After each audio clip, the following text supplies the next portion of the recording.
Welcome to the Think Broad podcast. This season, we are broadcasting from the beautiful Broad and Noble apartment complex, one of many new developments right here on North Broad.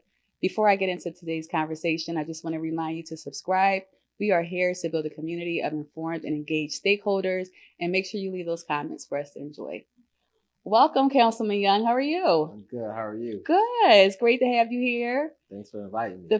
How's your first year been so far? Interesting. Yeah. Very interesting. Yes. Learning a lot on the job, which it's very different than what I thought it would be. But it's a great opportunity to serve the community. Yeah. You've been doing a lot of work around the bills that you've been introducing, and I love that.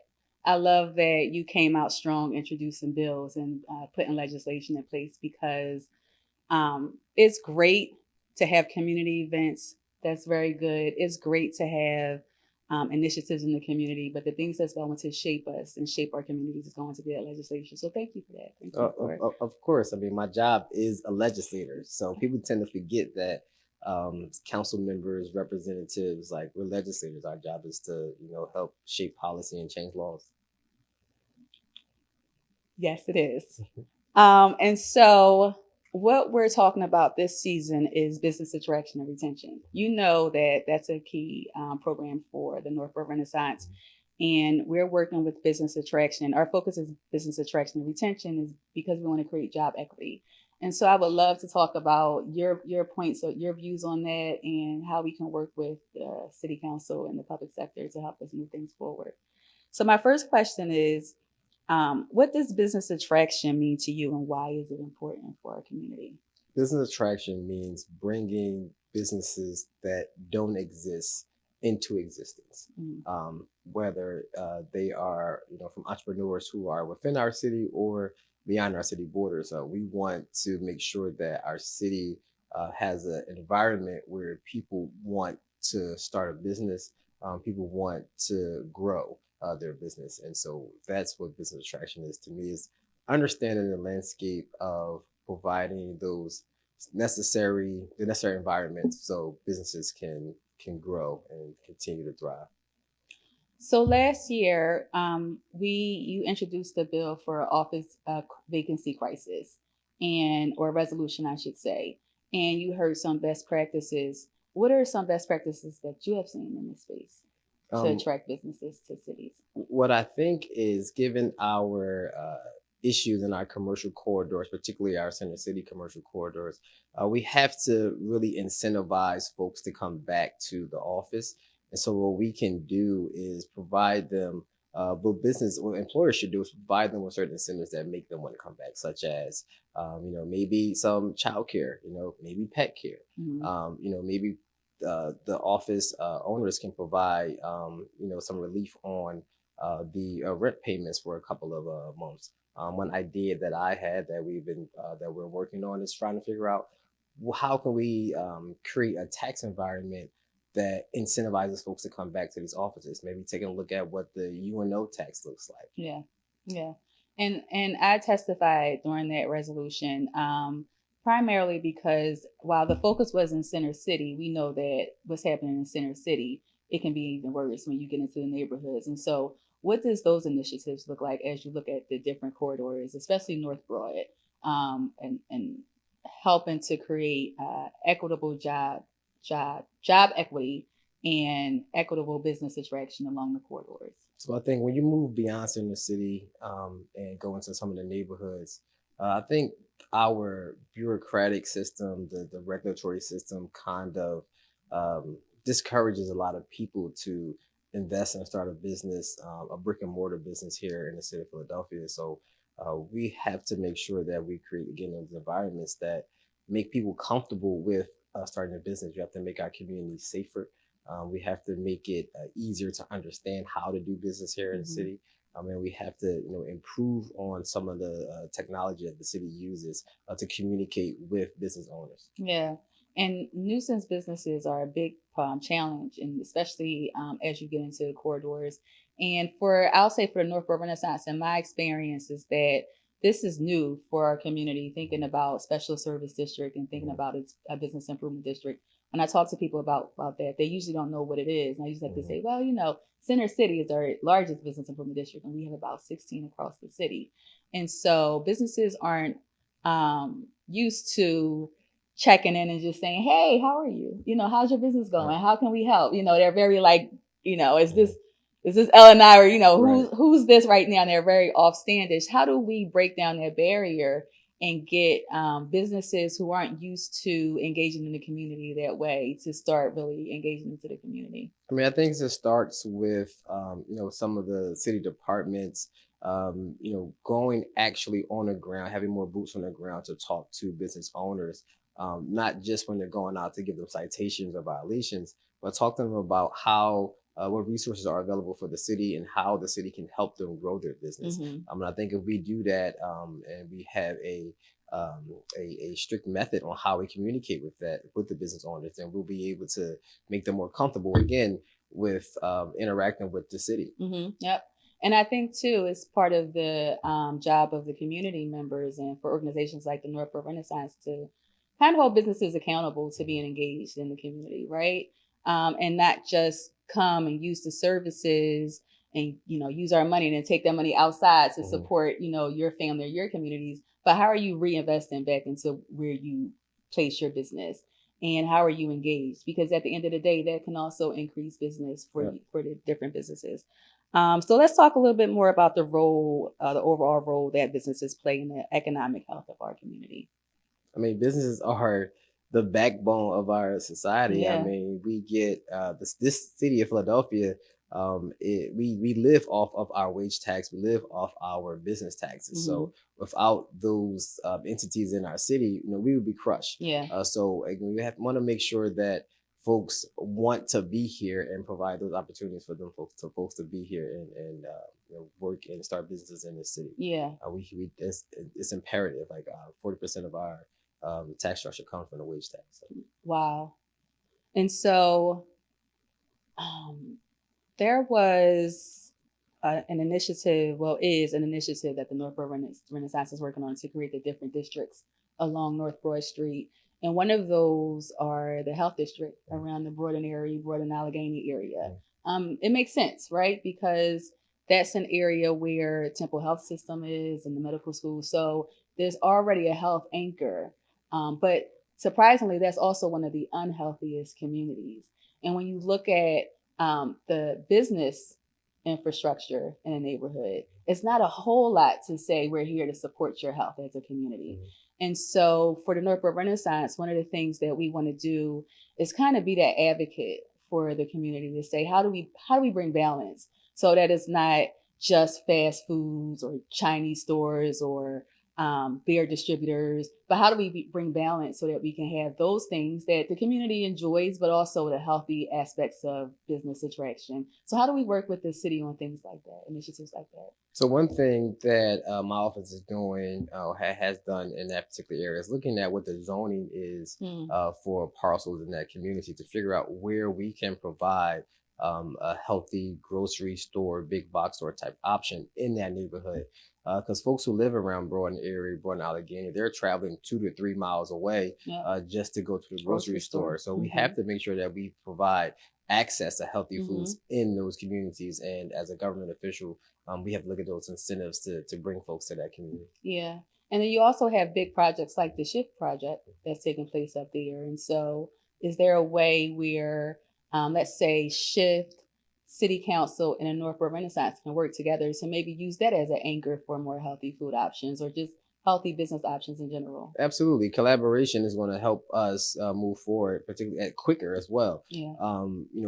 Northborough Renaissance has different resources, City Council has different resources, and of course Shift as a private developer has different resources. So as long as we can work together to benefit the community, I think the sky's the limit. Yeah, I like that. I have a question about the sky being the limit at the end of the podcast, but I'll hold it. So you talked a little bit about this, but could you talk a little bit more about how your office works to address concerns from businesses about local regulations and taxes? That's one of the biggest trends that we've been hearing talking to business. People think it's safety, like why businesses don't come. People think it's safety, and it's like, no, red tape. It's just too hard to start a business in Philadelphia. And so how do we work to change that narrative? Me being an attorney representing small businesses, I understand, what the frustration is.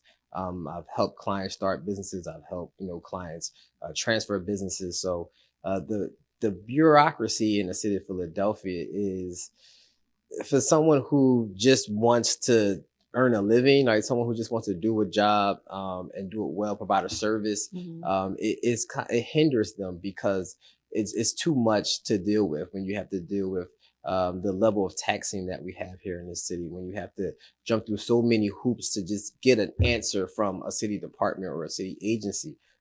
We have to streamline that from our city. We really need to make sure that the one-stop shops that we have are actually getting to the issues that people have. Yeah. And how does your office work to make that happen? So what we do is essentially be based on my own experience. I'll make sure my staff knows where the resources are when folks are calling, right? So we help walk them through the process step by step, whether it's dealing with the commerce, whether it's dealing with L&I, health department. We are their conduit between those city departments, and we make sure that those departments are held accountable to get the things done for the constituents. Yeah, yeah. I also think there's an opportunity to figure out a way to break down that red tape. Like just get rid of it. Anything that's unnecessary. How do we get rid of it? How do we modernize it to, at this day of AI, where you could just speak something and it's like, here you go. Yeah. How are we bringing that technology into efforts to make business, Philadelphia, more friendly business, business friendly? I think that happens when you have the leadership in place that has that foresight. And we have a younger city council who understand technology a little bit better.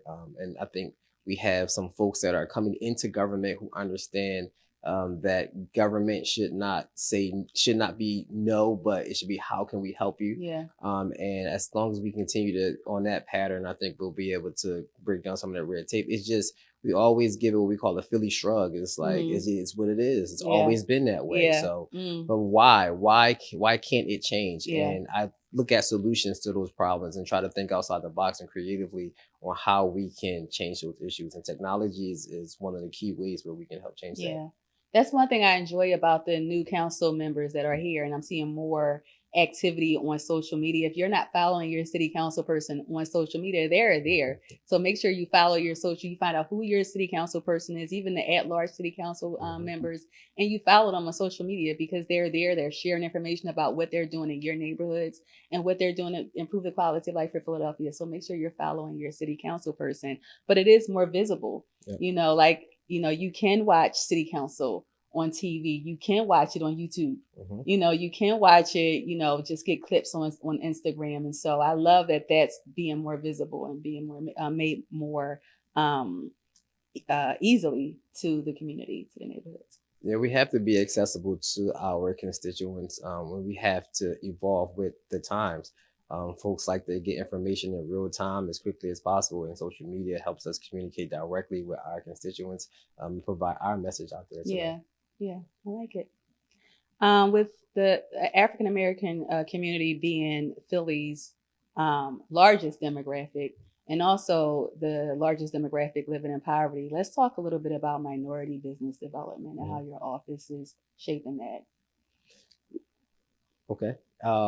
I think that we really have to be careful when we're talking about what minority is in this city, right? Because given some of the Supreme Court rulings, the city has had to tread lightly on what it means to, for minorities, right? And we want to push back to making sure you know what your elected officials are doing and that you pay attention to legislation and policy. But go ahead. Yeah. So the city is kind of handcuffed now when we are trying to push certain policies toward minorities. So we have to try to make it as general as possible, knowing who the target audience is, right? And that's what we have to figure out. Like, how can we specify these rules to get to this target audience? And in this city, we know that there's a majority minority population in the city. And so when we have those and create those rules, we're creating those rules for the majority of the folks that are in the city. And so that's how we're able to really get to and reach that demographic that we're looking for when it comes to minority participation in these contracts. Now, the city as an entity can still create goals, and that's things that we're looking forward to do as we go forward with development projects, as we go forward with procurement projects. We want to make sure that those goals are set. Those goals are attainable, because there are a lot of goals that people set in place that we can't really reach. And it's just like, why can't we reach those goals? So we as a city need to provide that back office support. We have to provide those professional services in order to help those businesses reach that platform where they can really compete for some of these projects. Yeah. And then there's the workforce development side of things, right? So can you discuss any partnerships with educational institutions aimed at workforce development? And how do we really partner with the school district in this effort? I mean, I think the school district is doing the best that it can when it comes to workforce development. Some of the schools have CTE programs.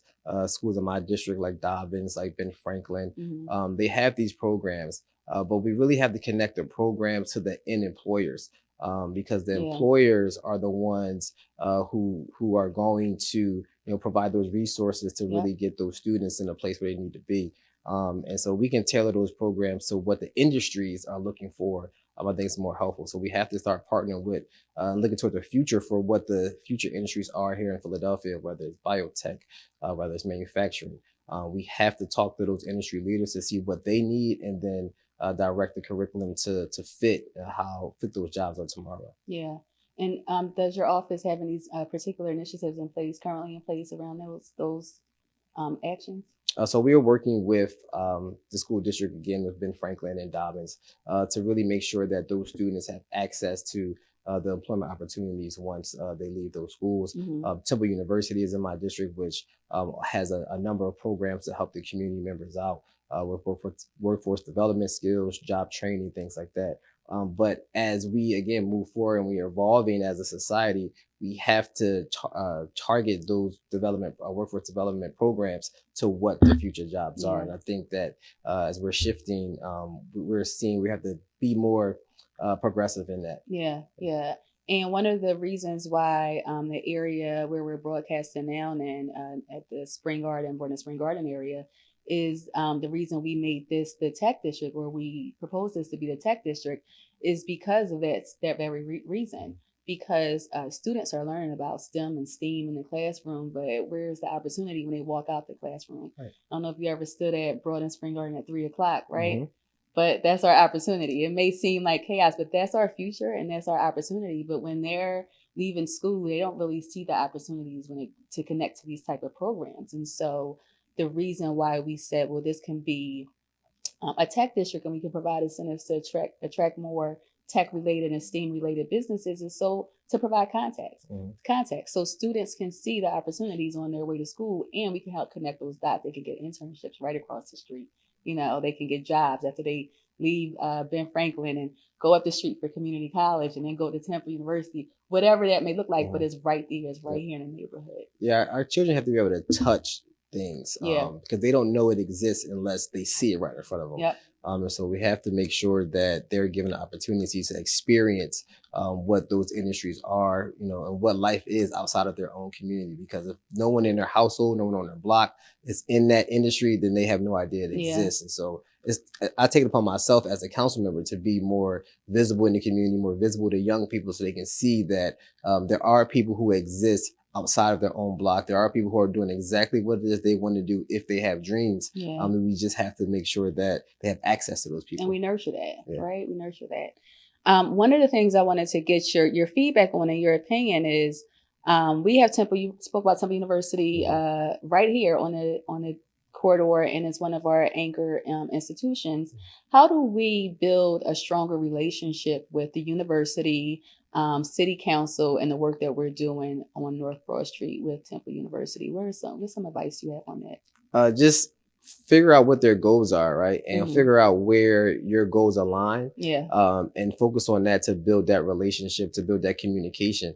And I think once that is fully established, and then you'll be able to work together on spreading those goals out and figuring out and branching off into other things as well. Yeah, I like that. I like that a lot because one thing that we realized at the Northborough Renaissance is that their population of students, like they want to make sure students are there and students are Hmm. increasing, enrollment is increasing. We get that.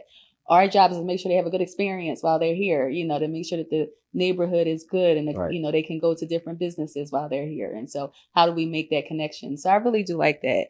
I also think there's an opportunity too for the university just to start to build trust within in the community and the neighborhood as well, and to look differently about what that looks like and be authentic in those efforts. I think that's a big barrier right now between us working with the university and really being ingrained in the community. And I'm really Hmm. excited about John Fry coming to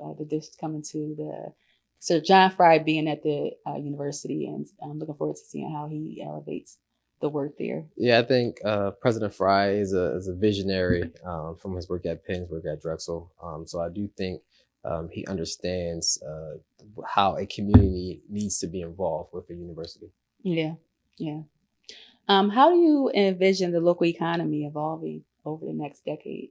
Um, Can you even with see that far in the next decade? Absolutely, you got to think ahead. You have to think ahead I in love order. You it. got to prepare for it. And you got to look at trends, and we see that our economy is digitally based now, Mhm. but we still have to provide environments for people to actually work. Yeah. We see manufacturing is coming back, particularly in biopharmaceuticals and medical.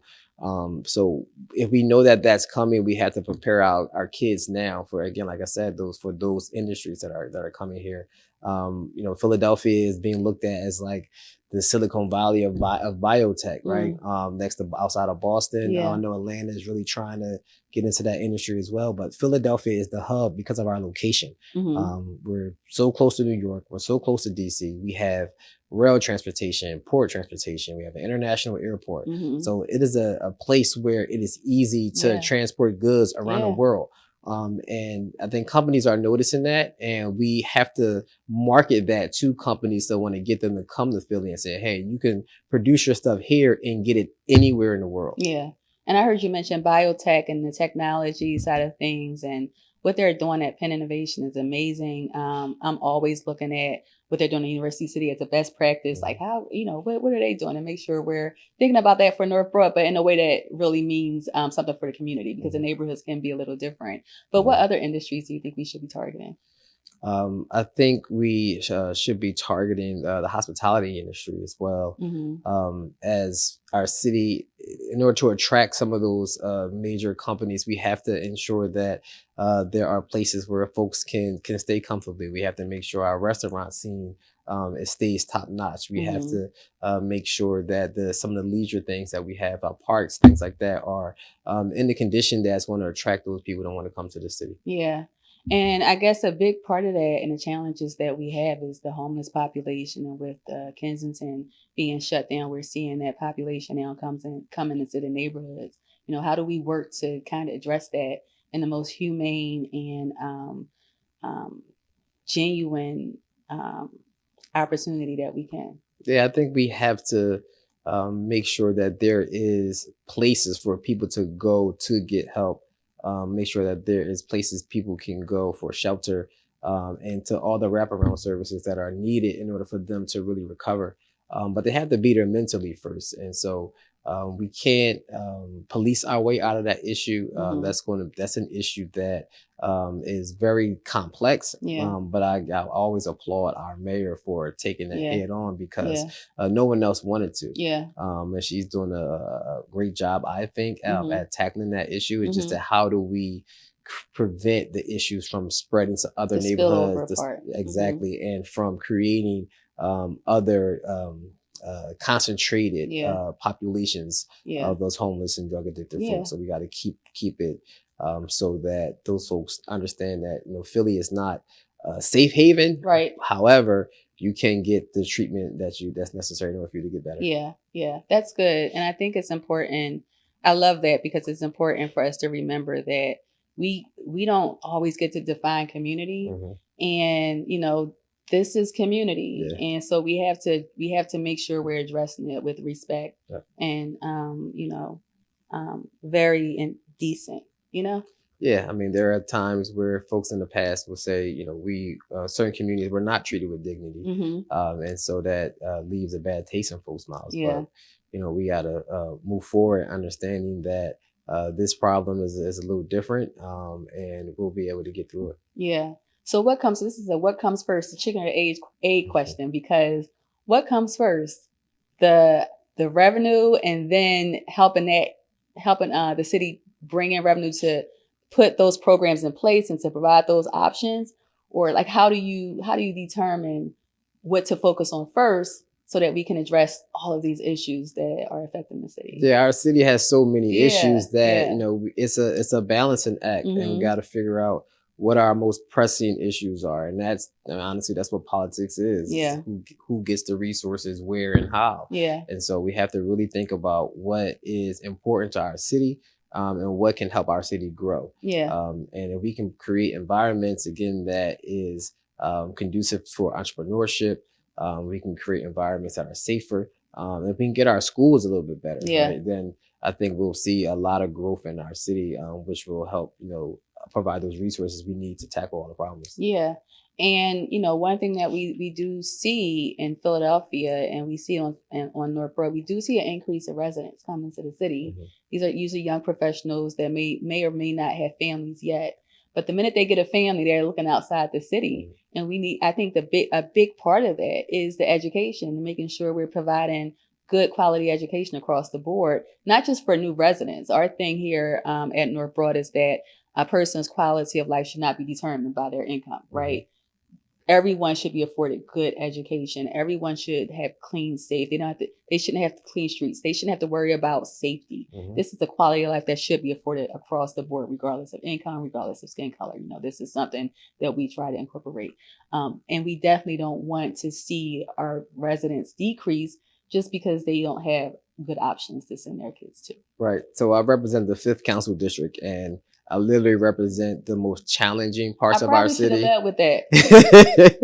Could you talk about the district that you represent? So my district is vast. I represent parts of North Philadelphia, Fishtown, and Center City. So I represent Rittenhouse Square, Logan Square, Fairmount, Spring Garden. I also represent Hunting Park, Strawberry Mansion, Ludlow, Hartranft. You're my mom council person. Oh, wow. No pressure. Yeah, right. And so I represent some of the most challenging communities, but also the most affluent communities. And everywhere I go, every community wants the same thing. They want safer communities. They want better schools. They want cleaner streets. And it's just a matter of how do we provide those communities with those resources to accomplish those goals, and what does that look like for each neighborhood? So once we understand that the underlying premise is the same, it's up to me and my colleagues on City Council to provide those resources. Yeah. How can we support your efforts? Just stay connected with, keeping your ear in the ground on what's going on, and let me know how I can be helpful. Like what policy changes need to be made? What can I lend my voice to? Because that's one thing as a councilman, we do have the ability to have a kind of a bully pulpit to let folks know that these issues are occurring, and how we can, find solutions to those issues. Okay, nice. Let's look in that camera real fast. Mom, this is your city council person. One last question. What does #ThinkBroad means to you? #ThinkBroad means we need to enhance. For me, I'm from North Philly. Broad Street's been everything. And this is our city's major street. We need to create opportunities on Broad Street to make sure that transportation is moving swiftly. People are out here patronizing these businesses. People are living out on Broad Street, to make sure that it creates a diverse environment where everyone can thrive at. I mean, I am fully invested in what we are trying to do on Broad Street, what you're trying to do on Broad Street, because I represent a nice stretch of Broad Street from City Hall all the way up to the Roosevelt Boulevard. Yeah. Well, thank you so much. I'm looking forward to continue working with you and seeing how we can work together to make North Broad wonderful. Thank you for having me. Appreciate it.